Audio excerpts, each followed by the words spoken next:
এবং সেখানে কিন্তু উপজেলার প্রেসিডেন্ট সেক্রেটারি ছিল না। আমরা কিন্তু উপজেলা প্রেসিডেন্ট সেক্রেটারিকে দেখি নাই।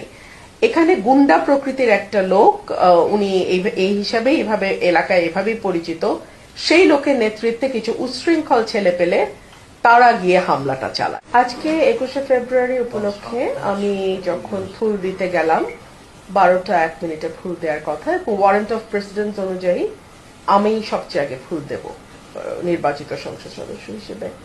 কিন্তু আনফরচুনেটলি দেখা গেল বিএনপির কিছু লোক তারা সেখানে রীতিমতো হামলা চালায়, আমার নেতাকর্মীদের উপরে হামলা চালায়, আমাকে এক পাশে মানে ধাক্কা দিয়ে ফেলে দেওয়ার মতন অবস্থা তৈরি হয়।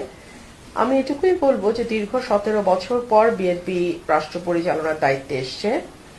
বিএনপি যদি তার নেতাকর্মীদেরকে লোকাল লেভেলে কন্ট্রোল না করে এখনই, এর পরিণতি ভয়াবহ রকম হবে।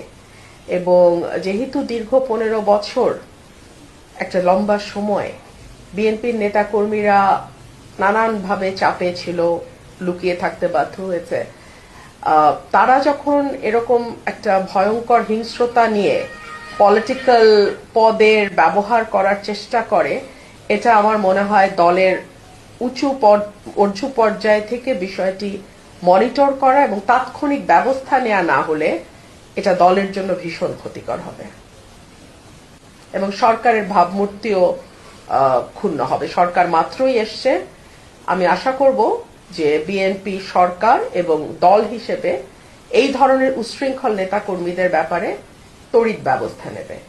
আমার একজন কর্মীকে কিভাবে মেরেছে আপনারা একটু পরেই দেখাবেন।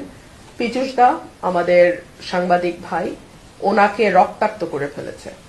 সো বিএনপি কে এখনই যদি নিজেদের কন্ট্রোল না করে বিএনপি, এর পরিণতি ভয়াবহ হবে, আমি এটুকুই বলবো।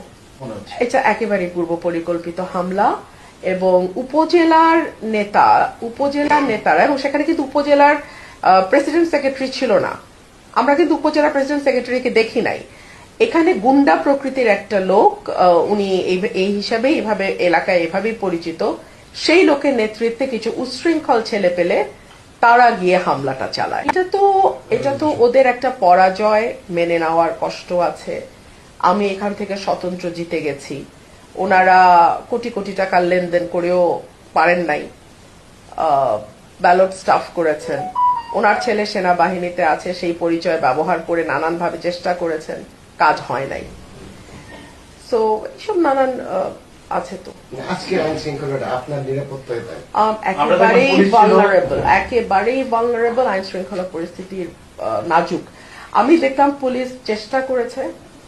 আর দেখুন, যখন সরকারি দলের নেতা কর্মীরা এরকম ভয়াবহভাবে তাণ্ডব চালায়, তখন আসলে 5-10 জন পুলিশ কিন্তু সেটা কন্ট্রোল করতে পারে না, চাইলেও পারবে না। তো এটা খুব মানে একটা ভয়াবহ পরিস্থিতি তৈরি হয়। আমি মামলা করে চেয়েছি, সার্টেনলি বিচার চাই। আরে বিচার চাই মানে বিচার করব, বিচার চাবো মানে মামলা করতে গেছে। আমি জানি না, এফআইআর দেখে আমার সাথে আলাপ করেই নিশ্চয় করবে। বিএনপির স্থানীয় লোকাল লিডাররা, সে মারবে? এই তাহলে এই সরকারের ক্যারেক্টার?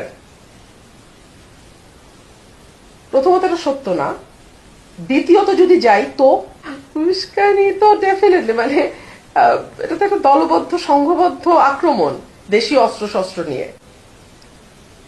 এটা কিছু না, যেটা হয় যে অশিক্ষিত লিডারশিপ যারা স্থানীয় থাকে তারা এক ধরনের পাঙ্গা লড়তে চায়, এটাই, আর কিছু না।